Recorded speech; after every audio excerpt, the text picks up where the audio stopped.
तो हेलो बच्चों, आज की इस वीडियो में हम लोग कक्षा 10 के गणित का अर्धवार्षिक परीक्षा 2024-25 के पेपर को वन शॉट वीडियो में कंप्लीट सॉल्व करने वाले। तो प्यारे बच्चों, वीडियो शुरू करने से पहले यदि आप हमारे यूट्यूब चैनल पर नए आए होंगे तो चैनल को सब्सक्राइब कर लीजिए। वीडियो पूरा देखिए। वीडियो यदि आपको पसंद आती है तो वीडियो को लाइक करिए और साथ ही साथ चैनल को सब्सक्राइब करना न भूलिएगा। तो चलिए बिना किसी देरी की आज की वीडियो को शुरू करते हैं। तो प्यारे बच्चों, यहाँ पर जो पेपर को आपको सॉल्व करना है वो आपको समय दिया गया 3 घंटा 15 मिनट और इस पेपर का जो पूर्णांक है वो कितने नंबर का है? 70 नंबर का। ठीक है। और यहाँ पर देखिए कुछ सामान्य निर्देश दिए गए हैं जिसको आपको मुख्य करके ध्यान देना है। और सबसे ज़्यादा जो पॉइंट नंबर 4 है इस पर आपको ध्यान देना है। इसमें कहा गया कि OMR शीट पर उत्तर अंकित किए जाने के पश्चात उसे काटें नहीं या तथा इरेजर या व्हाइटनर आदि का प्रयोग न करें। यानी आप जब OMR शीट में यदि आंसर को आप भर दिए हैं या अंकित कर दिए हैं, यदि वह आंसर गलत है तो उसको काटें न उसको मिटाएं, न व्हाइटनर आदि का प्रयोग ना करें। ठीक है। अगर ये सभी आप करेंगे तो आपके नंबर कट जाएंगे। ठीक है। तो इस पॉइंट को खास करके आपको ध्यान देना है। ठीक है। और बाकी यहाँ पर देखिए जो 8 निर्देश दिए गए इन सभी को आप पढ़ लीजिए, लेकिन जो मेन चीज़ है ये आपको विशेषकर ध्यान देना है। ठीक है। तो आइए हम लोग अपने खंड अ पर आते हैं। इसमें कहा जा रहा है बहुविकल्पी प्रश्न, और ये जो बहुविकल्पी प्रश्न है 20 क्वेश्चन है, जो कि एक क्वेश्चन आपका 1 नंबर का है। टोटल आपको 20 नंबर क्वेश्चन मिलेंगे 20 नंबर के। ठीक है। तो ये सभी क्वेश्चन आपको OMR शीट में मिलेंगे भरने के लिए। ठीक है। तो पहला क्वेश्चन इसमें देखिए कह रहा कि यदि 26 156 का लस 156 हो तो म स होगा। ठीक है। तो इसको आइए सॉल्व करके बताता हूँ। तो प्यारे बच्चों, मैंने फर्स्ट चैप्टर जब पढ़ाया था वहाँ पर बताया था एक फार्मूला होता है कि यदि हमारे पास 2 संख्याएं दी गई होती हैं, ठीक है, मान लेते हैं एक संख्या n1 हो और दूसरी संख्या n2 है। ठीक है। तो इन संख्याओं का जो गुणनफल होता है वो HCF यानी कि म स, ठीक है, म स गुणे लस यानी LCM के बराबर होता है। ठीक है। तो यहाँ पर प्यारे बच्चों देखो आपको संख्या दिया गया है 26 और 115, 2 संख्याएं हैं। तो 26 गुणे 156 दिया गया है। ठीक है। तो ये हो जाएगा आपका 156 बराबर, आपको कह रहा है कि लस है कितना है? 156 है। तो यहाँ पर HCF आपसे पूछा जा रहा है, तो HCF गुणे 156, तो ये बराबर में 156 से कट जाएगा। तो HCF बराबर आपको कितना मिल जाएगा? 26 मिल जाएगा। ये हमारा आंसर होगा। तो यहाँ पर ऑप्शन नंबर आपका जो सही होगा कौन सा होगा? ए वाला। ठीक है। आइए दूसरा क्वेश्चन यहाँ पे देखिए कह रहा है कि बहुपद x² + 7x + 10 के मूल ज्ञात कीजिए। मूल का मतलब शून्य का आपको ज्ञात करना है। तो यहाँ पर देखिए दिया गया है, क्वेश्चन आपको दिया है, यहाँ पर नोट करेंगे, दिया गया है आपको x² + 7x + 10 के मूल बताने हैं। ठीक है। तो जब भी आपको इसको हल करना है तो इसके बराबर आपको 0 ले लेना है। तो इसका यहाँ पर गुणा कराएंगे, गुणांक में कुछ नहीं तो 1 होता है। तो 10 × 1 = 10 और 10 के ऐसे 2 गुणनखंड जिनको जोड़ने पर कितना होना चाहिए? 7। तो 5 और 2। ठीक है।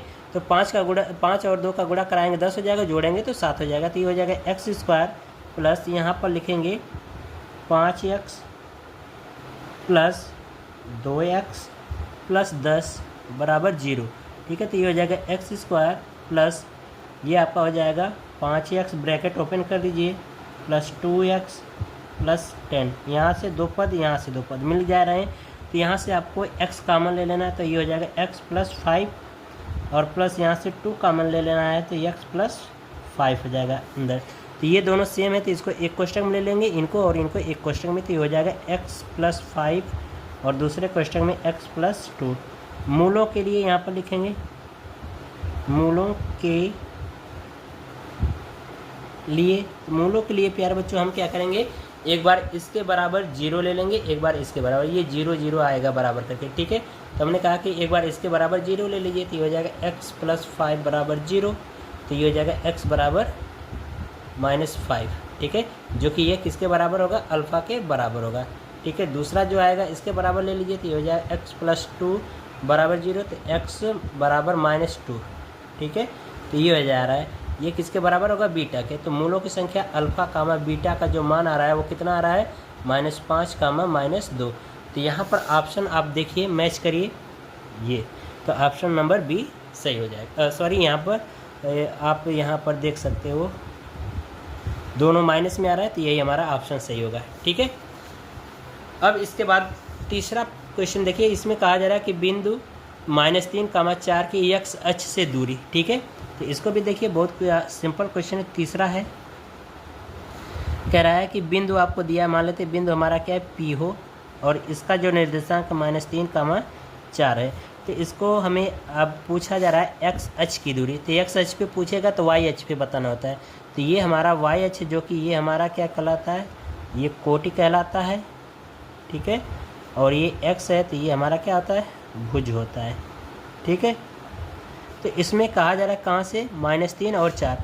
तो y पे आपको कितना है, 4 लेना है, और x अक्ष पर जो कि मूल बिंदु ये हमारा होता है, इधर बाएं साइड माइनस में होता है, -1, -2 और -3। ठीक है, -3 तक ही जाना है। तो कह रहा है कि -3 तक, तो इसका जो कोटि होगा, अगर ये इसके लिए पूछा है x अक्ष पर, तो इसकी जो कोटि होगी वो कितनी होगी, 4 होगी। तो इसका ऑप्शन नंबर कितना होगा, सी सही होगा। ठीक है, तो ये हमारा, अगर x अक्ष पे पूछेगा तो y अक्ष पे बताना है, अगर y अक्ष पे पूछेगा तो x अक्ष पे बताना है। ठीक है, तो इसका जो आंसर होगा वो कितना होगा, 4 होगा। ठीक है, चलिए अब हम लोग प्रश्न नंबर 4 को देखते हैं। इसमें कहा जा रहा है कि बिंदुओं आपको दे रखा है -1, -3 और 5, 2 के बीच की दूरी ज्ञात कीजिए। ठीक है, ये आपको एक मान लेते हैं P बराबर, जो बिंदु है मान लेते हैं P, जो कि इसका निर्देशांक कितना है, 1, -3, -1, -3, और एक Q बिंदु मान लेते हैं, इसका जो निर्देशांक है 5, 2। तो इनके बीच की दूरी पूछ रहा है, दोनों बिंदुओं की। ठीक है, अगर हम कहें कि ये हमारा एक बिंदु P है और ये Q है, तो P का निर्देशांक -1, -3 और Q का निर्देशांक 2, 5 दिया है। तो इनके बीच की दूरी पूछ रहा है आपसे, है ना। तो इनके बीच की दूरी के लिए प्यारे बच्चों सूत्र जो होता है वो होता है आपका करड़ी में x2 - x1 का whole square plus y2 - y1 का होल स्क्वायर, ये होता है। तो ये हमारा x1 का मान है, ये y1 का है, ये x2 का है, ये y2 का हो जाएगा। ठीक है, तो यहाँ से मान रखिए, तो ये हो जाएगा आपका, यहाँ से x2 का मान यहाँ से हो जाएगा आपका 5 माइनस, ये यहाँ पर x1 का मान कितना, -1, तो ये माइनस और ये इसका माइनस मिल गई, प्लस हो जाएगा, तो इसका होल स्क्वायर, अब प्लस ये y2 का मान कितना, 2 है, अब माइनस ये y1 का मान यहाँ से कितना, -3 है, तो जुड़ करके +3 हो जाएगा। ये हो जाएगा आपका कितना, 6 हो जाएगा, 6 का वर्ग कर देंगे 36, और प्लस ये 5 हो जाएगा, 5 का वर्ग कर देंगे 25, जोड़ देंगे तो आ जाएगा करड़ी में 61 इकाई। ठीक है, तो ये हमारा आंसर आ जाएगा। तो यहाँ पर ऑप्शन नंबर आपका जो है वो कितना सही होगा, डी सही हो जाएगा। ठीक है, आइए प्रश्न नंबर 4 को देखते हैं, 5 को। यहाँ पर प्यारे बच्चों देखो 5 नंबर क्वेश्चन है, ये भी बहुत ही इंपॉर्टेंट क्वेश्चन है।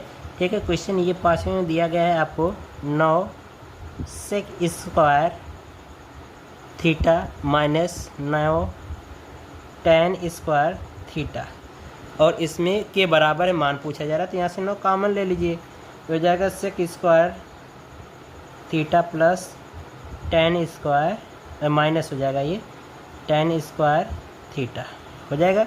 इसको तोड़ दीजिए, ये हो जाएगा 9, और ये हो जाएगा सेक को लिख सकते हैं 1/cos, ये 1/cos स्क्वायर थीटा माइनस ये हो जाएगा, तो आप लिख सकते हो sin स्क्वायर थीटा बटे cos स्क्वायर थीटा। ठीक है, यहाँ से हो जाएगा आपका एलसीएम ले लीजिए, cos स्क्वायर थीटा, और यहाँ पर हो जाएगा 1 - sin square theta. 1 - sin square theta जो होता है वो cos के, यानी कि cos के बराबर होता है। तो ये हो जाएगा 9/cos स्क्वायर थीटा बटा यहाँ पर भी cos स्क्वायर थीटा, दोनों कट जाएगा, बचेगा कितना, 9। ये आंसर हो जाएगा। यहाँ पर ऑप्शन नंबर जो इसमें प्यारे बच्चों जो सही हो जाएगा वो आपका ये सही हो जाएगा। ठीक है, चलिए अब यहाँ पर मैं आपको बताता हूँ ये वाला ऑप्शन। ठीक है, 6वां बहुत ही मोस्ट इम्पॉर्टेंट है, इसके लिए आपको ध्यान रखना है प्यारे बच्चों। इसमें कह रहा है कि 2 समरूप त्रिभुजों की भुजाएं 9:4 के अनुपात में है, तो इन त्रिभुजों के क्षेत्रफल का अनुपात बताइए। ठीक है, बहुत ही मोस्ट इम्पॉर्टेंट क्वेश्चन है, ये आपसे 2 नंबर में पूछा भी जा सकता है। ठीक है, तो आइए इसको मैं करके दिखाता हूँ। तो प्यारे बच्चों जब 2 त्रिभुज होते हैं ना समरूप, तो उन दोनों त्रिभुजों का जो क्षेत्रफल होता है उनकी संगत भुजाओं के वर्ग के क्या होता है, बराबर होता है। तो मान लेते हैं कि यदि हमारे पास दो त्रिभुज हैं, एक मान लेते हैं ए बी सी और दूसरा त्रिभुज मान लेते हैं पी क्यू आर, और ये क्या है, समरूप है। तो जब समरूप होते हैं प्यारे बच्चों, तो इसमें जो होता है इन त्रिभुजों का क्षेत्रफल इनकी भुजाओं के अनुपात के वर्ग के क्या होता है, बराबर होता है। तो हम कह सकते हैं त्रिभुज ए बी सी का क्षेत्रफल बटा त्रिभुज पी क्यू आर का क्षेत्रफल बराबर भुजा का या भुजाओं का अनुपात का वर्ग, ये होता है। तो हम मान लेते हैं कि इनके भुजाएं आपको दे रखा है, भुजाओं का अनुपात कितना है, 9:4 है ना। तो यहाँ पर भुजाओं के अनुपात की जगह पे रख दीजिए मान, बाकी सब कुछ ये तो सेम आएगा इधर। ये हो जाएगा 9:4 है, तो 9:4 को 9/4 लिख सकते हैं, इनका स्क्वायर कर दीजिए। तो ये हो जाएगा आपका 81/16, ठीक है। तो यही हमारा त्रिभुजों का क्षेत्रफल का अनुपात जो होगा 81:16 होगा, ये हमारा आंसर होगा, ठीक है। तो यहाँ पर देख रहे हो कोई ऑप्शन मैच नहीं कर रहा है, और ये ऑप्शन आपको मिस्टेक किया है, इसको यहाँ पर होना चाहिए, ये आपका सही हो जाएगा, ठीक है। तो ये चीज़ है, और यहाँ से आप देखिए, इसको मैं समझा दे रहा हूँ, आप हल कर लीजिएगा, ठीक है। चलिए इसको मैं समझा दे रहा हूँ अगले पेज पे, ठीक है। यहाँ पर देखिए आपको कह रहा है कि यदि साइन ए बराबर 3/5 हो तो कास ए का मान ज्ञात कीजिए, ठीक है। हमें पता है प्यारे बच्चों, जो दिया गया है उसको पहले नोट करेंगे, दिया है, ये आपका क्वेश्चन नंबर 7 है। दिया गया है आपको साइन ए बराबर 3/5, तो आपसे कॉस ए का मान पूछा जा रहा है, ठीक है। तो प्यारे बच्चों जब सॉल्व करेंगे तो जो साइन थीटा बराबर होता है लंब बट्टा कर्ण होता है, लंब बट्टा कर्ण। तो इसका मतलब ये हमारा 3 लंब का मान है, कर्ण 5 का मान है, यानी ये हमारा मान लेते हैं अगर ये त्रिभुज है, ठीक है, हम कहते हैं ये ए है, ये बी है, और सॉरी इसको हम माने ए, इसको बी, इसको सी, ठीक है। चलिए इसको मान लेते हैं, ये हमारा ए हो जाए, ये बी हो जाए और ये सी हो जाए, क्योंकि कोण हमारा ए पे बन रहा है, ठीक है। तो यहाँ पर मान लेते हैं, तो ये आपको लंब का मान दे रखा है कितना, 3, और कर्ण का मान 5 है। तो आधार का मान आप निकाल लीजिए पाइथागोरस प्रमेय से, अब पाइथागोरस प्रमेय से निकल जाएगा तो आप कास ए का मान निकाल लेना, ठीक है। चलिए आगे देखिए, इसको कर लीजिएगा आप।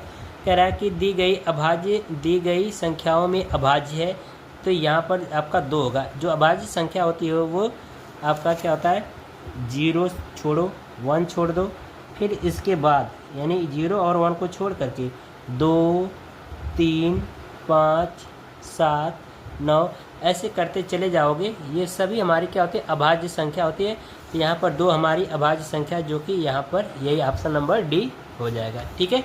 चलिए यहाँ पर ये क्वेश्चन देखिए, यहाँ पर कहा गया है कि समीकरण x - y = 2, समीकरण x + y = 2 को हल कीजिए। तो इनको आप जोड़ दीजिए, ठीक है। तो यहाँ से y कट जाएगा, ये हो जाएगा आपका 2x जुड़ जाएगा, और ये 2 दूना 4, तो x बराबर आपका 2 आ जाएगा, y का मान 0 आ जाएगा। तो ये ऑप्शन नंबर ए सही हो जाएगा, ठीक है। चलिए ये देखिए, यहाँ पर ये क्वेश्चन आपका जो होगा, ये हमारा क्या है, भाज्य है। बिल्कुल हाँ है भाज्य, क्योंकि यहाँ पर हम क्या करेंगे, देखो इन दोनों में से हमें 11 यहाँ से कॉमन मिल जाएगा, 11 यहाँ से, इनका गुणा कराइए, इनका गुणा कराइए, फिर इसके बाद गुणा कराने के बाद इनको 2 को जोड़ दीजिए। तो इसके देख रहे हो कि यानी कि क्या हो जा रहे हैं, 2 से अधिक गुणन हो जा रहे हैं, यानी कि 2 से अधिक गुणनखंड हो जाएंगे। जब 2 से अधिक गुणनखंड होंगे तो वो संख्या हमारी क्या होती है, भाज्य होती है। जो अभाज्य संख्या होती है उसके अधिकतम 2 गुणनखंड होते हैं, और जो भाज्य संख्या होती है वो 2 से अधिक होते हैं। तो इसका क्या होगा, आपके 2 से अधिक गुणनखंड आएंगे, तो इसलिए भाज्य होगा, तो ये क्या हो जाएगा, सत्य होगा, ठीक है। ये चीज़ें इसमें कह रहा है कि प्रथम 10 प्राकृतिक संख्याओं का योगफल ज्ञात कीजिए, ठीक है। तो यानी प्रथम 10, यानी कि इसमें कह रहा है 11वें क्वेश्चन में 10 प्राकृतिक संख्याओं का योगफल। तो यहाँ पर देखो प्यारे बच्चों, जो 10 प्राकृतिक संख्या होती है ना, वो हमारा 1 2 3 डॉट डॉट डॉट करके 10, यानी पदों की संख्या हमें कितना दे रखा है, 10 दे रखा है। तो हमें इनका योगफल पूछ रहा है। तो प्राकृतिक संख्याओं का योगफल बराबर जो फार्मूला होता है प्यारे बच्चों, वो होता है n कोष्टक में n+1, एक से अधिक हो जाएगा, फिर बट्टा जो n का मान दिया है वो। ठीक है, तो ये हो जाएगा फार्मूला। तो इसको सॉरी यहाँ पर 2 हो जाएगा। ठीक है, इसको 2 रखिए। तो इनका मान हो जाएगा 10, कोष्टक में हो जाएगा आपका 10+1 पूरे का बट्टा 2, यहाँ से काट दीजिए 5 हो जाएगा, और ये 11 हो जाएगा। तो ये हो जाएगा 5 × 11 = 55। ये आंसर हो जाएगा, यानी कि ये आपका आंसर मिल जाएगा। 10 प्राकृतिक संख्याओं का योगफल कितना होगा, 55 होगा। तो ऑप्शन नंबर सी सही हो जाएगा। ठीक है, चलिए यहाँ पर देखिए 2 बिंदुओं के बीच की दूरी, जैसे कि मैंने पीछे क्वेश्चन में बताया, उसी सूत्र से आप लगा लीजिएगा। सूत्र लिख दे रहा हूँ यहाँ पर भी, x2 - x1 का whole square plus y2 - y1 का होल स्क्वायर, ये d के बराबर हो जाएगा। ये हमारा x1 का मान होगा, ये y1 का, ये x2 का, और ये y2 का। अब रख करके हल कर लीजिएगा, जो आएगा वही हमारा आंसर हो जाएगा। ठीक है, चलिए 13वां क्वेश्चन देखिए। यहाँ पर भी प्यारे बच्चों मूलों की संख्या पूछा जा रहा है। तो मूलों की संख्या आप स्वयं हल कर लीजिएगा, जैसे मैंने पीछे बताया है मूलों की संख्या ज्ञात करने के लिए। ठीक है, उसी तरह से आपको करना है। ठीक है, अब फिर इसके बाद यहाँ पर कह रहा है कि यदि समीकरण x² - 4x + b = 0 के मूल बराबर हैं तो b का मान ज्ञात कीजिए। ठीक है, तो इसको भी आप लोग हल कर लीजिएगा। मैं सारे क्वेश्चन यदि कराऊंगा प्यारे बच्चों तो वीडियो काफ़ी लंबी हो जाएगी। ठीक है, तो इसलिए सारे क्वेश्चन करा नहीं रहा हूँ, बाकी आपके ऊपर छोड़ रहा हूँ। यदि आपसे क्वेश्चन नहीं होगा तो कमेंट बॉक्स में कमेंट कर दीजिएगा, क्वेश्चन आपको हल करके प्रोवाइड कर दूंगा। ठीक है, बाकी ये वाला भी क्वेश्चन उसी तरह से मैंने बताया जो शायद पहला क्वेश्चन था। ठीक है, 2 संख्याओं का गुणनफल जो होता है वो लस और मस के योग के क्या होता है, यानी कि 2 संख्याओं का गुणनफल जो बराबर होता है लस और मस के बराबर होता है। तो ये n1, ये n2, और ये आपका लस यानी एलसीएम दिया है। तो एचसीएफ पूछ रहा है, तो आपका फार्मूला होता है n1 × n2 = HCF × LCM। LCM का मान एलसीएम का मान पूछा जा रहा है ना, यहाँ पे दिया गया है। ठीक है, तो इनसे आपको हल करना है। लस यानी कि ये 3 संख्या दिया गया है, 18 24 का लस पूछा जा रहा है। तो लस ज्ञात करने के लिए प्यारे बच्चों मैंने जो पहला जो चैप्टर है वो पढ़ा रखा है। लस कैसे निकाला जाता है इन सब का आप गुणनखंड कर लीजिए। गुणनखंड करने के बाद जो संख्याएं मैच करेंगी, ठीक है, तीनों में कॉमन हो जाएगा, तो वो हमारा क्या होता है, मस होगा, जिसमें से मिल जाएगा तीनों कॉमन। ठीक है, और जो मस यानी जो कॉमन नहीं मिलेंगे वो भी संख्या, और जो कॉमन मिलेंगे वो सभी भी संख्याओं का गुणनफल आपका जो आएगा वो 360 के बराबर आ जाएगा। ठीक है, तो ये ऑप्शन नंबर सी सही हो जाएगा। इसको आप चेक कर लीजिएगा। बाकी 16वां क्वेश्चन देख लीजिए, इसको भी आप लोग हल कर लीजिएगा। ठीक है, इसी तरह से यहाँ पर भी है।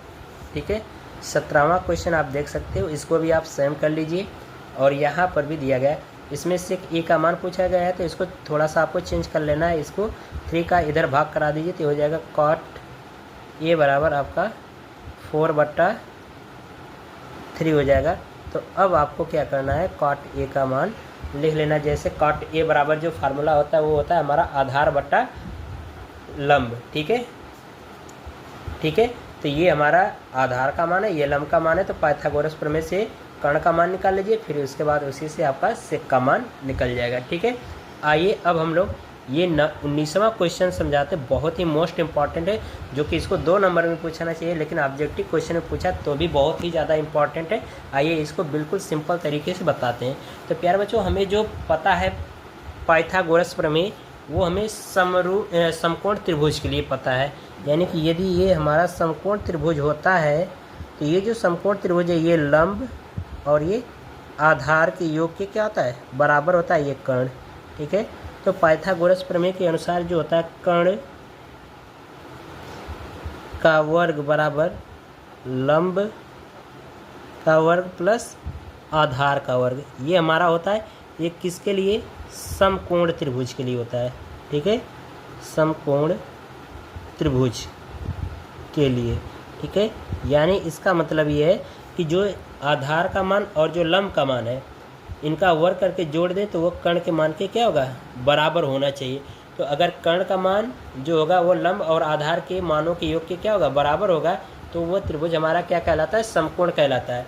यदि प्यारे बच्चों यही मान, ठीक है, कर्ण का मान जो होता है, यदि इन लंब के वर्ग प्लस आधार के वर्ग का कर दें योग, तो यदि ये कर्ण का मान तब भी क्या होगा, इनके योग के बड़ा होगा। यानी कि लंब का वर्ग और प्लस आधार का वर्ग दोनों को वर्ग करके जोड़ देंगे तब भी कर्ण का मान इनसे यदि बड़ा आएगा तो वो हमारा प्यारे बच्चों जो त्रिभुज कहलाता है वो हमारा यदि बड़ा होगा तो वो हमारा अधिक कोण कहलाता है। ठीक है, अधिक कोण कहलाता है। ठीक है, यदि यही छोटा हो जाएगा तो न्यून कोण कहलाएगा। ठीक है, आइए इसी तरह से हल करते हैं। तो प्यारे बच्चों यहाँ पर देखो क्वेश्चन में कहा गया है कि त्रिभुज की 3 भुजाएं हैं। ठीक है, 3 भुजा 7, 9, 9, 13 दिया गया है। ठीक है, तो हम मान लेते हैं कि 2 ये लंब हो जा रहा है, ये आधार और ये कर्ण। ठीक है, तो कर्ण का मान कितना है, 13 है, 13 का वर्ग प्लस आधार और लंब का वर्ग। आधार जो है बराबर यहाँ पर चिन्ह लगाएंगे। ठीक है, तो यहाँ पर आपका लंब का मान 7 है, आधार का मान 9 है, उनका वर्ग कर दीजिए। ठीक है, ये हो जाएगा 169 बराबर ये हो जाएगा 49 प्लस 81। ठीक है, इसको जोड़ दीजिए 169 प्लस 49 और 81 को जोड़ देंगे 130, जो कि ये हमारा जो मान है एक जो कर्ण का मान है और ये जो लंब और आधार के योग के बराबर नहीं है। ठीक है, यानी कि इनके क्या है, इनसे बड़ा है। तो 169 बड़ा होगा किसके, 130 के अपेक्षा। और जब प्यारे बच्चों बड़ा होगा तो मैंने बताया था कि वो कोण क्या होता है, अधिक कोण होता है। तो ये हमारा क्या होगा, अधिक कोण होगा। ठीक है, अधिक कोण होगा, तो यहाँ पर ऑप्शन नंबर आपका सी सही हो जाएगा। ठीक है, ऑप्शन नंबर सी सही होगा। बाकी 20वां क्वेश्चन आप लोग देख लीजिए। और यहाँ से मैंने ये इस टाइप के क्वेश्चन प्रश्नावली जो एक यानी कि जो चैप्टर नंबर 1 और जो 2 है, ठीक है सॉरी, जो चैप्टर की जो दोनों प्रश्नावलियाँ पहला और दूसरा दोनों करा रखा है, वहाँ से इन सभी वीडियो का लिंक आपको मिल जाएगा, या फिर हमारे YouTube चैनल के प्लेलिस्ट में जाइए, वहाँ से आप उन क्वेश्चनों को हल कर लीजिएगा। ठीक है, तो इस तरह से आप क्वेश्चन देख लीजिए। यदि प्यारे बच्चों मैं पूरा क्वेश्चन हल कराऊंगा तो वीडियो काफ़ी ज़्यादा बड़ी हो जाएगी। ठीक है, तो यदि आपसे हो सके तो इन सभी क्वेश्चन को कर लीजिए, बहुत ही मोस्ट इंपॉर्टेंट है। यदि इनमें से कोई क्वेश्चन नहीं हो पाता तो कमेंट करिए, आपको सोल्यूशन प्रोवाइड हो जाएगा। ठीक है, क्वेश्चन देख लीजिए और इधर के क्वेश्चन हैं उनको देख लीजिए। ठीक है, ये सभी क्वेश्चन देख लीजिए, ये भी क्वेश्चन मैंने करा रखा है। ठीक है, हो गया प्यारे बच्चों। तो चलिए मिलते हैं इसी तरह से अगली वीडियो में, तब तक के लिए गुड बाय, थैंक यू प्यारे बच्चों, जय हिंद।